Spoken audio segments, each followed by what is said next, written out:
So do you think Adam Emery's still alive? That is a real good question. You don't think he jumped? I don't think he jumped. I think my opinion at the time was that she definitely jumped and maybe he did not. And has your opinion at all changed? No, it hasn't. But in my opinion, he probably jumped with her. Probably? Yeah, probably. What do you believe today? Do you believe he's dead and has been dead since then? Well, it's still an open case. And I've seen things in my career that you would not believe. You initially thought that they ran. I did. That's the unsolved mystery. Wow, long time ago, the Adam Emery case, I covered it. We have a new documentary, just looking into everything. All these years have passed. The NBC Tonight team put it together. Mystery Under the Bridge. Where is Adam Emery? Brian Crandall, Tamara Sacharczyk worked on that for months. 6 months? Yeah. Has he turned himself in? Would you want to break the news here? Still haven't found him. We were joking during it. Are we going to find something during this investigation? All right, let's just give the quick primer for those who listen. A lot of our audience wasn't here when this happened. Adam Emery mistakenly killed a man who he was chasing after because he basically thought that man did something wrong, but it was a mistake, had the wrong person.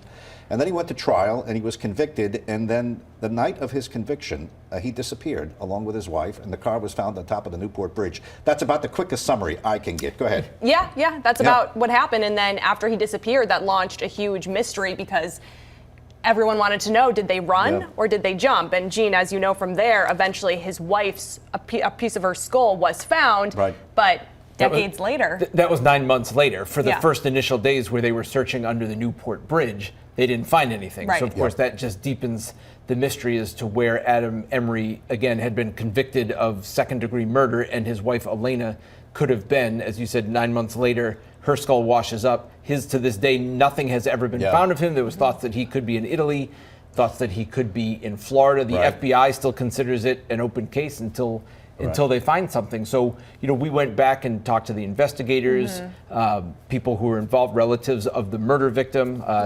Tammy did that. So it was just an interesting look back because to a lot of these people, it's as fresh as yesterday, and the murder was 35 years ago. And then he disappeared in 1993. I don't want to give short shrift to the murder. It was a murder. Husband and wife sitting having clam cakes near Rocky Point. Somebody sideswipes their car.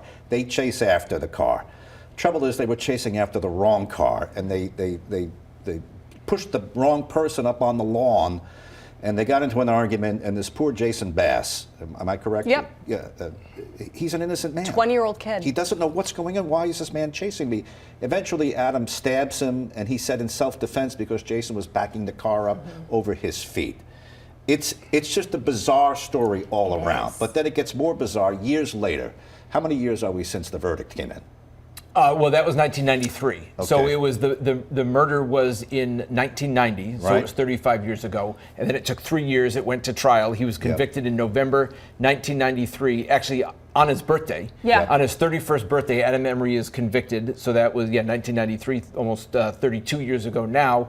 And then he was free on bail, which was part of the case. He had been locked up for a number of months, and then family members put up their property as collateral. So he was out on bail heading into the trial, and then even after he was convicted, he walked out of the courtroom, and that was part of it. You were there. I was there. And part of the intrigue was his wife was talking to him after the verdict, and what did they say to each other? And so they brought in a lip reader to try to figure out what they said after the verdict. He was convicted, put on home confinement pending sentencing. But I remember there was a part of the story where he vowed, I'll never go back to prison. Yeah, and even his family remembers that. I believe his colleagues remembered him saying how much he disliked prison. So I think that it was well known that he never wanted to end up back in prison. So as soon as that verdict came down, and afterwards in the courtroom when his wife went up to him and spoke to him, that's when, police wanted to get the lip reader to look back at her footage to see what was said, because apparently she said, we'll do as we promise. What we promise. But again, the question is, so what does that mean? When the car is found on the top of the bridge, does it mean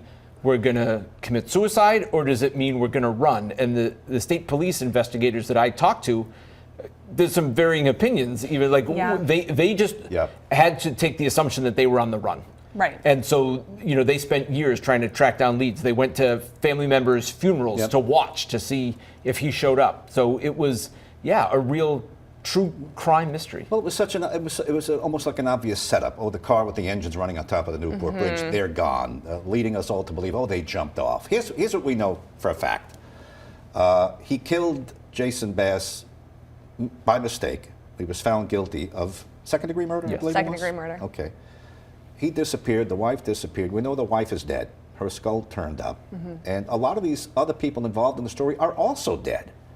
Her mother and father were very involved in it, and her brother died shortly thereafter, I believe.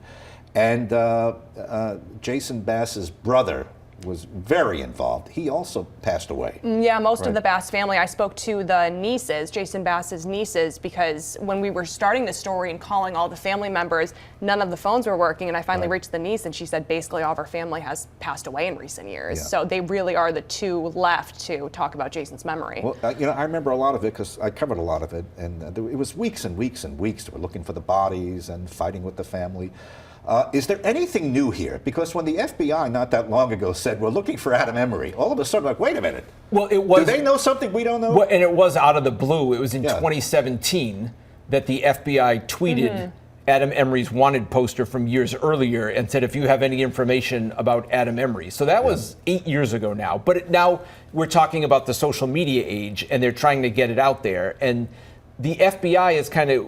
We've gotten comments from the FBI through the last number of years, 5 years ago, and again this time, and they're just basically saying if anybody has any information, but it doesn't sound like they actually have anything new. Right. You know, it was so long ago. This is the age of security cameras. Had this happened today, we'd have a shot from the bridge. We'd clearly see what happened. Right. Security cameras in the liquor store, they stopped where they bought the weights and everything else. Yes, well, that was one of the things. And, you know, I talked to the investigator who was trying to figure out where they could have gone. And as part of this, look back we did, he said they basically narrowed down to the time on the bridge. There was maybe 40 to 45 seconds that the car could have been on the bridge that nobody would have seen them. Yeah. And so they're like, how would they have gotten off the bridge in that short amount of time? So one of them said they were working on a theory that they must have hopped into another car because there was no witnesses. Right. You know, we talked to one of our former colleagues, a Sparky said photographer, that, yeah. who said the newsroom never heard from anybody that there was witnesses, and the investigators said they never had a witness to say they saw anybody jumping off the bridge. And it's not like it was the middle of the night; it was about 7 o'clock at night. Right. And before that, people did see them stop at the bridge, kind of look over it before they, went to the Burger King, went to Kelly's Sports Goods. So people did see that, but nobody saw anyone jump. All right, listen, I watched it. It's really good, and it jogged my memory, a lot of things that I'd forgotten about, and I lived through it. Quickly tell us, split this. Where do you watch it? Where do you go? Watch it on YouTube. You just have to search NBC 10 WJAR on our YouTube channel. All right. If you're not familiar with it, just Google it. WJAR YouTube Adam Emery, and you'll find it. It'll come up. It's Mystery Under the Bridge. Where is Adam Emery? It is most plausible, most believable that he went in the water with her. We just haven't found it. Is there agreement on that? Sure, I don't know. Everybody seems to ask it as a Without question. nailing it down. Everybody asks it as a question, I think. And again, the investigators I talked to, they're like, well, probably. You'd have to assume, but you weirder never know things have happened without the evidence. You know? But one of the questions we look into is it possible that you would never find a body if they jumped off the Newport Bridge? 30 seconds, yeah. Yeah, I was just going to say, there are bodies that have never been found. Doesn't mean that they're not dead. Right. Watch it on the NBC 10 WJAR YouTube channel, and at some point we'll put it on regular television too. Thanks for coming in, Brian and Tamara. That's 10 News Conference, your #1 longest running political show in Southern New England. Watch all of our videos on turnto10.com. I'll see you on TV and the radio next week.